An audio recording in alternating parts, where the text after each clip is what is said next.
Baik, Juan Banta Karina.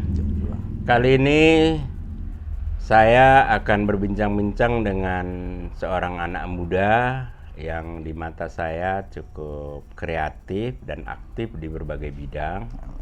Ya, jadi tamu saya hari ini silakan dikenalkan dirinya. Ya. Shalom Juan Banta Karina. Perkenalkan, nama saya John Tumangger, biasanya dipanggil John.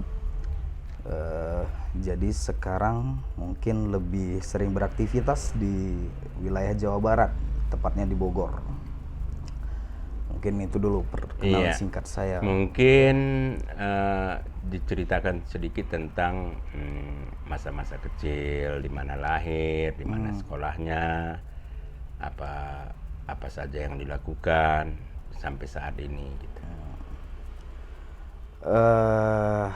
Kalau bicara mengenai masa kecil, mungkin karena kampung saya ini berpindah-pindah, jadi domisili orang tua kemarin sempat ada di beberapa tempat. Saya lahir di Aceh Singkil di Kota Kerangan, terus SD sampai tamat di Aceh Singkil, terus sampai tamat, kemudian SMP pindah ke Sidikalang. Oh, Sidikalang. Ya, SMP di Sidikalang, SMA di Salak, SMA Salak. SMA Negeri Salak. Dan saat ini sempat kuliah di Medan. Orang tua juga kemarin tinggal di Medan. Terus saat ini domisilinya sudah di Bogor. Iya. Jadi SD di Aceh Singkil, SMP Singkil ya Mas ya. SMP di Sidikalang, SMA di Medan. Papua Barat, kuliah di Medan. Iya. John ini kan sebenarnya tidak asing lagi bagi generasi muda Papa, karena selain menempuh pendidikan, John ini juga terkenal dengan sebagai seorang seniman sebenarnya. Seniman di Gerejani, tapi juga yang sifatnya umum, seniman pak-pak. Itu yang saya tahu. Mungkin bisa diceritakan tentang kegiatannya di dunia seni, baik di gereja maupun di kesenian umumnya di pak-pak. Sebenarnya kalau mengenai kesenian dikatakan seniman masih belum, Bro ya. Masih tahap pembelajaran sampai saat ini. Belajar sampai mati kok. Sebenarnya untuk proses belajarnya di seni sendiri pun itu masih banyak yang belum saya ketahui sebenarnya. Jadi perjalanan untuk di seni sebenarnya itu dapat juga dari belajar sendiri, pembelajaran sendiri, diawali dari otodidak lah ya. Otodidak. Bukan ada pendidikan formalnya di bidang seni. Iya, jadi tidak pernah mengikuti kegiatan-kegiatan formal untuk bidang pembelajaran di bagian seni. Iya. Hanya dapat ya dari belajar dari pengalaman-pengalaman orang lain. Jadi diawali dari gereja, ikut-ikut pelayanan, baik itu core, song leader, kemudian masuk ke main organ di gereja, kemudian selanjut ke tahap mengajar core, terus ada ketertarikan sedikit ke bagian musik Papa. Iya. Jadi ketertarikan itu yang membuat saya lebih punya semangat untuk seperti ingin mendalami ala-ala musik tradisional Papa. Iya. Jadi bukan ahlinya, tapi lebih ke ingin belajar lebih mengenal lagi. Belum menguasai. Mungkin dari segi teori tidak semua, karena tidak ada pendidikan formal resmi. Tapi di bidang praktisi, kalau saya lihat dalam pantauan sehari-hari itu cukup mahir lah di berbagai. Kalau boleh tahu berapa alat musik yang bisa dimainkan, baik musik modern maupun tradisi? Alat musik sebenarnya nggak terlalu bisa yang bisa dimainkan. kalau yang bisa dimainkan mungkin dari alat perkusi misalkan, Iya. genderang. Iya. Kalau di musik tradisionalnya genderang, mungkin gung, ketuk juga sekali-sekali boleh. Kemudian di alat instrumennya misalkan lobat, kalondang. Iya. Terus kalau di modernnya mungkin ya sedikit-sedikit bisa drum, keyboard, terus gitar, bass ya. Iya. Iya, jadi bukan ahlinya tapi hanya belajar saja. Kalau ahli nanti guru besarnya lah. Iya. Tapi kan kadang-kadang praktisinya yang dilihat orang, bukan ahlinya. Kadang-kadang ahlinya kurang dikenal malah, ya. Karena semua seniman itu biasanya ada ahli-ahlinya di belakang kalau dia sudah menjadi profesional, kan gitu. Ya. Selain itu kan juga saya lihat di gereja aktif, sebagai dirijen ya, dirijen atau mengajar kor, ya. Itu bagaimana itu prosesnya? Oh, proses sebenarnya kalau dijelaskan untuk mengenai prosesnya tidak bisa dijelaskan secara ini ya, secara beruntun mungkin Mam Bro ya. Iya. Lebih ke seperti yang tadi, lebih ke rasa keingintahuan, rasa keingintahuan saja. Jadi belajar sendiri, kemudian di mana ada peluang. Karena itu kan ada teorinya, kor itu kan. Ya, ada teorinya. Ada nada tinggi, rendah, lambat, pelan, kuat gitu. Semuanya itu proses. Kan, itu teori juga itu. Iya, ada teorinya, Mam Bro. Ada kode-kode spesifiknya juga di sana. Iya. Terus? Jadi itu hanya proses belajar karena kebutuhan. Seperti misalnya kita aktif, saya kebetulan tertarik untuk ikut ke Simatah Daging. Iya. Nah, jadi karena melihat kebutuhan, ya keaktifan Simatah Daging itu lebih banyak kita berkecimpung di kor.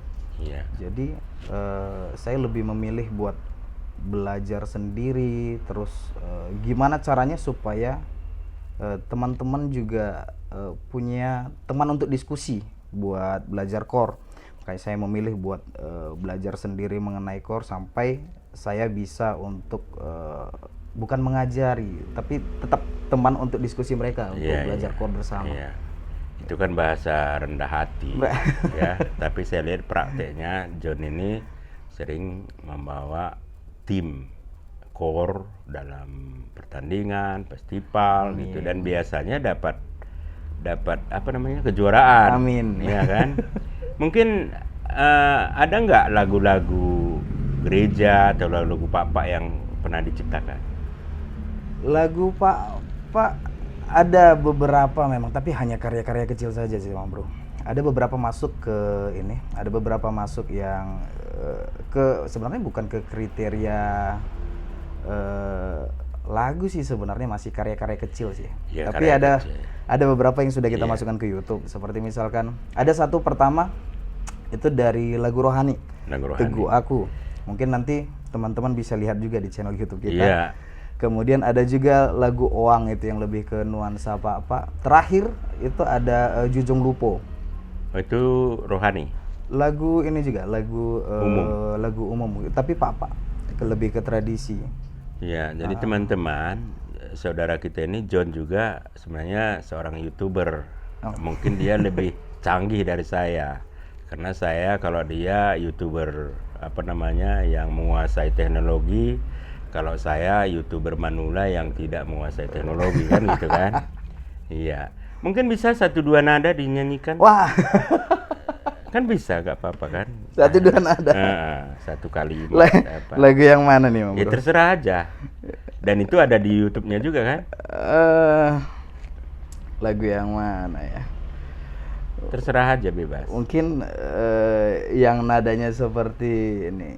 Sada katamu, sisada ukur kita krinale karina kala papa. Mungkin sampai situ aja, Om. Oh, itu kan lagu motivasi ya. Artinya kita supaya bersatu padu untuk memajukan suku dan juga budaya kita Pak gitu kan? Iya. Jadi itulah ke dunia senimanan dari saudara kita ini John Tumangger Tapi seperti saya bilang, ini adik saya ini, saudara saya ini juga multitalenta. Dia juga banyak pengalaman di bidang sesuai dengan ilmu yang diraihnya. Kalau nggak salah, John juga seorang dokter ya. Iya. Bagaimana itu? Kapan selesai dokter dan apa saja pengalamannya sebagai dokter? Mungkin kalau bercerita tentang bagian kedokteran ini agak panjang ceritanya. Iya, nggak apa-apa. Jadi banyak sebenarnya ini apa dikatakannya ya, mungkin lika-likunya.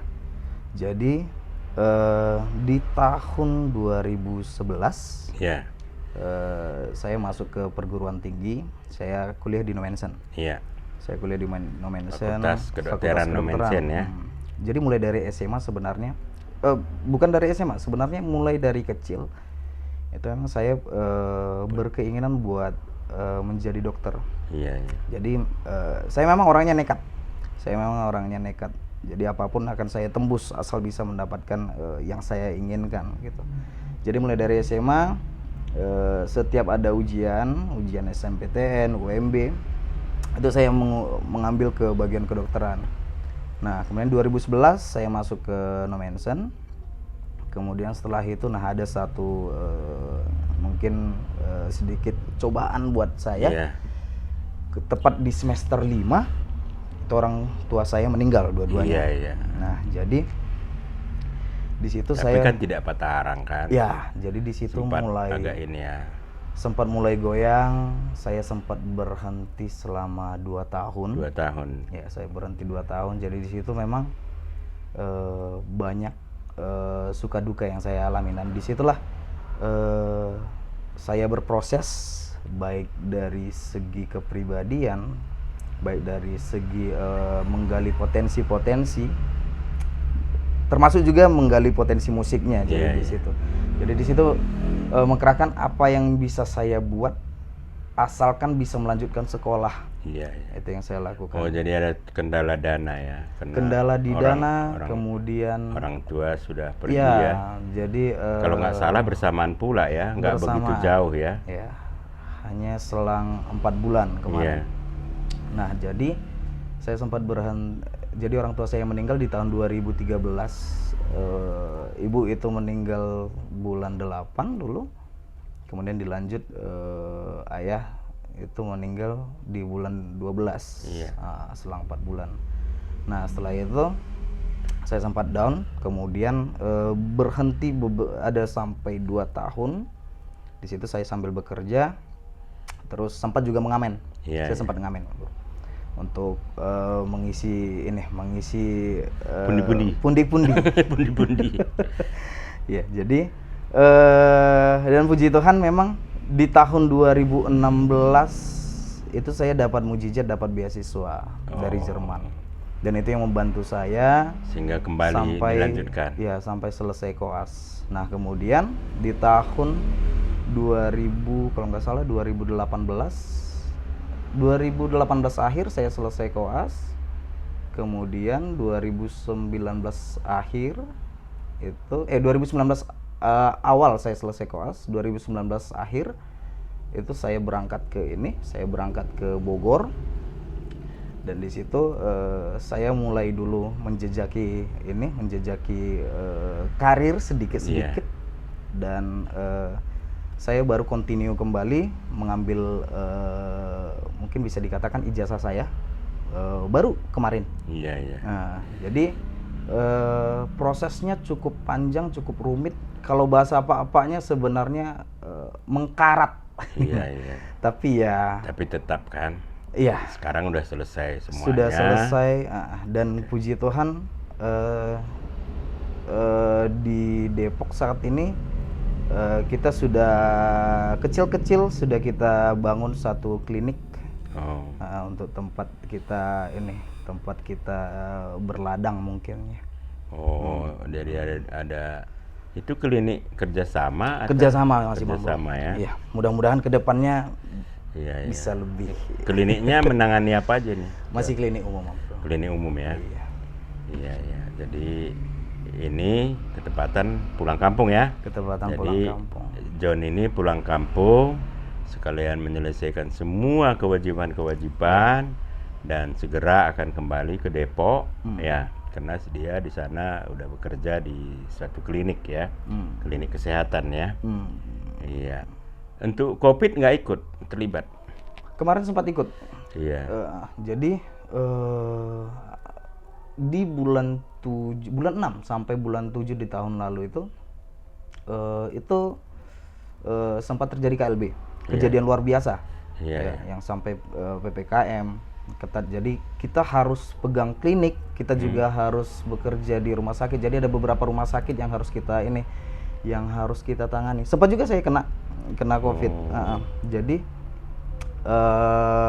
ya penanganan COVID juga jadi fokus utama kita di sana kemarin. Sempat jadi fokus utama kita. Dan ke klinik yang kita buat juga saat ini, apalagi sekarang Omikron juga lagi berkembang ya. Lagi penyebarannya katanya melebihi Delta ya. Ya. Jadi ada sedikit fokus juga untuk menangani pasien-pasien COVID juga di sana. Iya. Jadi itu pengalaman dari teman kita ini, John Tumangger. Lika-liku hidupnya sebenarnya semua punya lika-liku, cuman beda-beda kan, begitu kan. Tapi apapun itu, apapun hambatan, seperti tadi cerita, dia pada saat menempuh pendidikan, kedua orang tuanya pergi duluan menghadap Sang Kuasa. Tapi walaupun tersendat, dia tetap menyelesaikan apa yang menjadi tujuan. Apakah ini tujuan orang tua dulu menjadi dokter, bukan pribadi? Kalau dikatakan tujuan orang tua, karena kadang-kadang kan orang tua menyatakan kau harus jadi ini, kau harus jadi ini. Apakah di keluarga John ada begitu? Iya, jadi sebenarnya tujuan bersama sih lebih tepatnya. Ya. Jadi seperti yang saya katakan tadi, dari kecil memang saya punya ketertarikan ke dunia kesehatan. Jadi mulai dari kecil itu saya lebih suka mainan suntik dibandingkan dengan mainan mobil-mobilan. Iya. Jadi mulai dari kecil mungkin orang tua sudah melihat keinginan saya arahnya kemana. Dan kemudian sampai SMA itu saya juga dimotivasi terus. Bagaimanapun nanti susahnya untuk menjadi kedokteran, lakukan saja, kita akan usahakan sebagaimana didukung orang tua ya. Jadi orang tua sebenarnya nggak ada paksaan dari orang tua, terserah aja. Ya. Jadi karena dukungan dari orang tua ini sampai mereka meninggal pun itu seperti meninggalkan motivasi yang keras buat saya. Jadi kalau dikatakan hanya karena potensi dari saya atau hanya tenaga motivasi dari saya, keinginan saya sendiri, mungkin bisa dikatakan saya pasti gagal untuk jalan ini. Saya nggak akan tahan. Tapi ditambah dengan saya ingat kembali perjuangan orang tua, kemudian bagaimana mereka semangatnya untuk menyekolahkan anaknya supaya menjadi kedokteran. Padahal kita tahu sendiri orang tua saya dulu itu pendeta, gajinya berapa sih? Berani menyekolahkan ke kedokteran. Nah, jadi saya selalu mengingat ke sana. Jadi dapat motivasinya lebih keras sebenarnya melihat ke perjuangan mereka.